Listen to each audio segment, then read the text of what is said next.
22nd, 2026, Gisborne, New Zealand. 8 people are missing and at least 2 have died after flooding and landslides hit eastern New Zealand. The incident has caused serious damage to villages and towns and plunged the country into mourning. Down slowly. All closed. This is the usual spot. Worrying here is another slip, very similar to where it was. Severe flooding caused by heavy rains caused widespread damage to parts of the Gisborne region in the east of New Zealand's North Island on Wednesday evening, January 22nd, 2026. The flooding destroyed or rendered several homes uninhabitable. At the same time, power outages disrupted daily life in hundreds of homes and several major roads were closed due to flooding. Local authorities and the Minister for Emergency Situations described the situation in the area as similar to a war zone, citing the extent of the destruction. The most damage from the flooding and landslides was reported on the east coast of New Zealand's North Island. Other people again? Are you having enough? Yeah.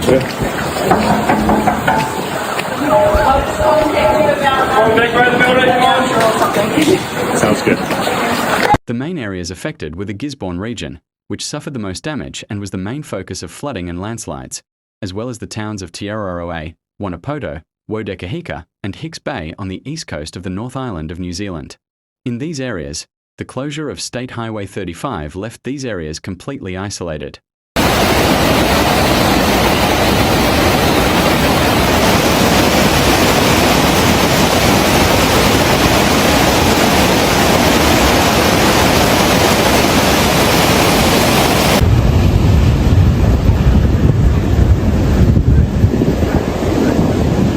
The heavy rainfall in New Zealand was the result of a very active low-pressure system from the Pacific Ocean that, along with moist air masses, dominated parts of the island for several days.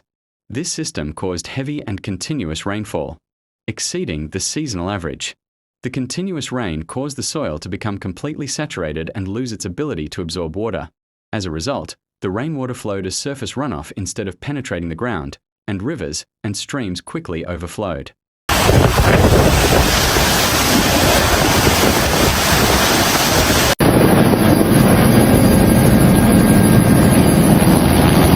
The complete saturation of the soil led to widespread landslides, especially in the mountainous and steep areas of the east coast.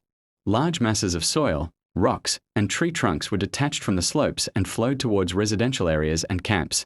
At the same time, high-power mudflows entered houses, roads, and farmland, causing heavy damage. It's pretty wild still. Got up to about 17.9, which is pretty high, and there's some debris on the bridge.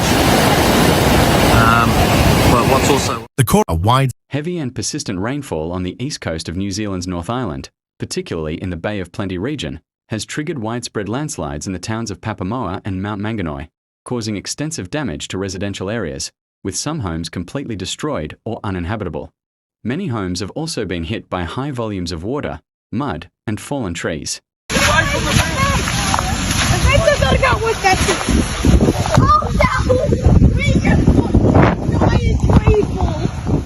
At least 2 people have died and several others, including teenagers, are still missing following the heavy rainfall.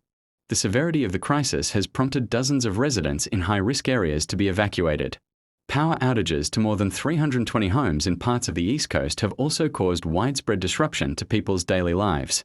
In addition, critical infrastructure, including roads, bridges, and water and sewage networks, was destroyed or seriously damaged, damage that will be time-consuming and costly to repair.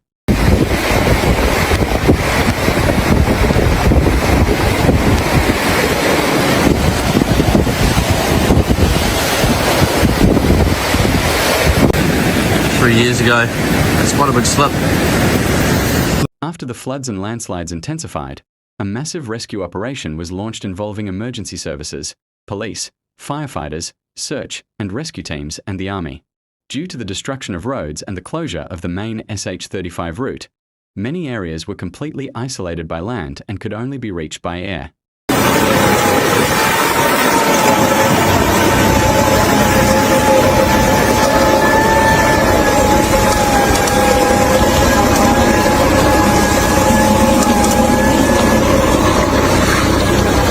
'Helicopters played a key role in the operation, and dozens of residents, especially families, the elderly and children, were evacuated from the roofs of houses and areas surrounded by water and mud. For communities Some people already waited for struggling to hours in cope. critical situations.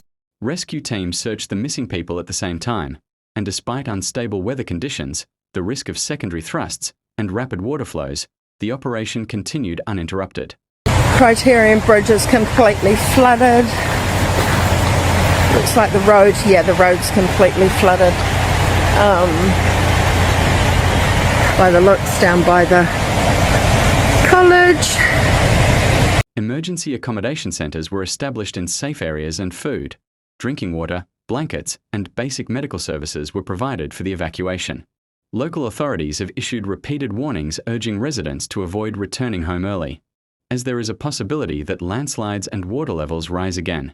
Operations clearing the routes and assessing damage have also begun in parallel, but officials have stressed that the main priority is to save lives.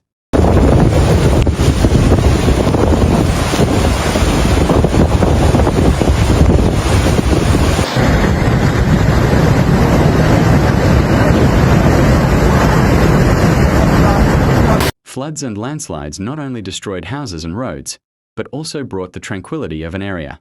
Now, in the midst of the throes and destruction, efforts are underway to save lives and restore life, where the solidarity of the people and the continuation of relief operations are the only hope left in the face of this natural disaster.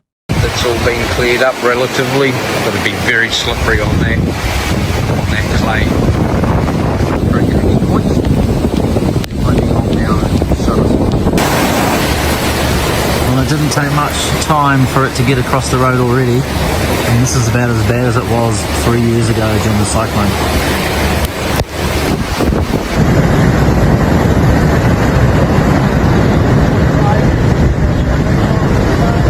Slowly returning to normal. The road's still closed. I'm not too sure what's happening. Oh, that was a major event. Be safe, everyone. Today is going to have a lot. This is a camping site.